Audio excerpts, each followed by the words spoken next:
어쨌든 대구 폭동이 진압되면서 행동대장 김달삼은 제주도로 튀고 문재인 대통령이 그 국군의 뿌리라던 김원봉이는 서울 청계천변 그 가옥에 숨어 있다가 잡혀가지고 이 김원봉이 누군가 잠깐 보겠습니다. 이 김원봉이는 항일 무장투쟁을 한다고 껍적거리다가 중국으로 건너가서 빨갱이가 됩니다. 공산주의에 물들어가지고. 그래가지고 신흥 무관학교에 들어가서 그 동료들을 포섭을 해가지고 그들과 함께 의열단을 조직을 해가지고 뭐 경찰서에 폭탄 투척 이런 항일 투쟁을 하다가 중국으로 가서 레닌 정치연구소 그리고 조선의용대 좌파죠. 해방 후에 귀국해가지고 좌우 합작 공산당과 그 합작을 추진하면서 대구 폭동에 가담했다가 체포돼가지고 풀려나가지고 김구와 김일성이 연석회담 때 따라 올라가가지고 북한에 눌러 앉아가지고 6.25 준비하고 6.25를 일으켜서 우리 생때 같은 젊은이들 수십만 명 죽인 전범 아닙니까? 이게 어디 무슨 저 빨갱이 새끼를 갖다가 6.25 전쟁을 일으킨 놈을 국군의 뿌리라고 그러면 이미 우리나라 국군 난 도저히 이해를 할 수가 없어요. 어떻게 대한민국 대통령이 말이야 해방되고 2년 만에 경상도가 좌파들 폭동으로 피로 물드는 가운데 또 암살 사건이 터집니다. 당시 최고의 멋쟁이 정치인으로 인기가 하늘을 찌르던 여운형. 이 여운형이 서울 해화동 노타리에서 여운형하고 경호원이 탄 자동차를 트럭 한 대가 딱 가로막더니 암살범이 뛰어와가지고 차에 타고 있는 여운형 머리를 향해서 곤총 2발을 쏴가지고 여운형이 현장에서 직사합니다. 암살당한 여운형은 일제 때 항일운동을 벌이다 여러 번 옥고도 치르던 독립지사였는데 이 사람이 공산주의가 뭔지를 모르고 사회주의를 표방했어요. 키도 크고 스포츠맨으로서 펜션 감각도 좋고 그리고 뛰어난 이 은변술로다가 당시 국민들에게 인기 만점 스타였는데 암살당한 겁니다. 그 여운형은 자신의 가족을 이북으로 다 피신시키고 자기는 여자로 변장해가지고 수시로 이북에 들락거리면서 김일성을 만나고 백의사 이 시기에 백의사라는 암살단체가 있었어요.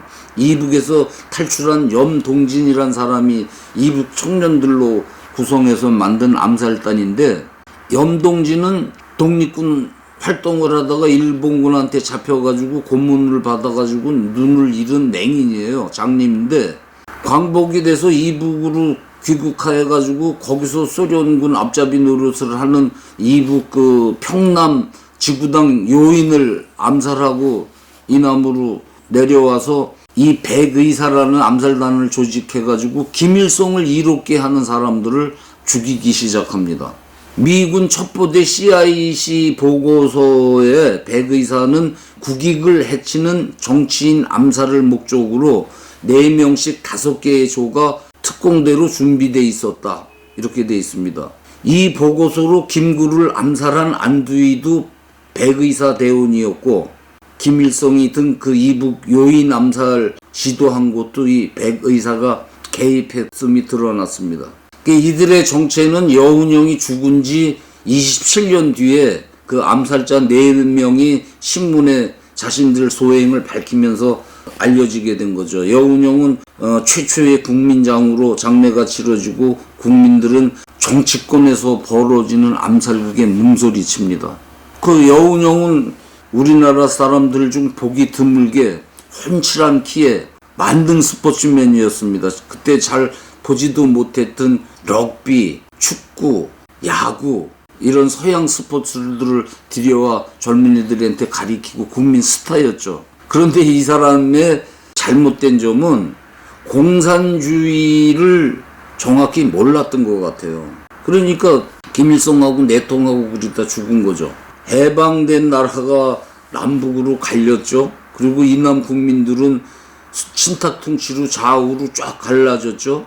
이 와중에 이북에서는 여기로 쳐내려올 강력한 군대가 만들어지고 또 여기선 이남은 전 국토가 폭동으로 피천지가 되는 마당에 송진우 암살로 죽었지 김구가 죽였다는 소문 있고 여운형이 백의사 이북에서 내려온 사람들에 의해서 친김일성 행적한다고 죽이지. 이번에는 우익의 장덕수가 서울 제기동 자택에서 암살을 당합니다. 이 암살당한 장독수는 일본 와세다 대학에서 정치와 경제를 전공하고 미국 컬럼비아 대학에서 박사학위를 받는 지식인이죠. 우익이었습니다. 장독수 암살 사건은 이승만하고 김구가 아주 갈라서게 되는 대한민국 현대사에 빼놓을 수 없는 중대 사건입니다. 장독수는 제기동 그 자택에서 5명이 쏜 총에 죽습니다. 이 암살범들은 모두 김구를 절대 지지하는 김구의 당원들이었습니다. 김두한이 1969년 동아방송 대담 프로에 나와가지고 장독수 암살은 임정이 한 일이라고 증언을 하기도 했습니다. 장독수가 김구 노선을 반대하고 이승만 단독 정부 설립을 지지한 것이 암살의 원인이라는 게 중론입니다. 이 장독수와 친분이 두터웠던 조병욱은 유능한 정치가 한 명이 또 이 세상에서 사라지고 말았다. 장독수의 이 흉사는 건국 과정에 있는 한민족 전체의 애통지사가 아닐 수 없다. 보여드리면서 그의 죽음을 안타까워합니다. 장독수 암살 뒤에 김구가 있다는 소문이 퍼지고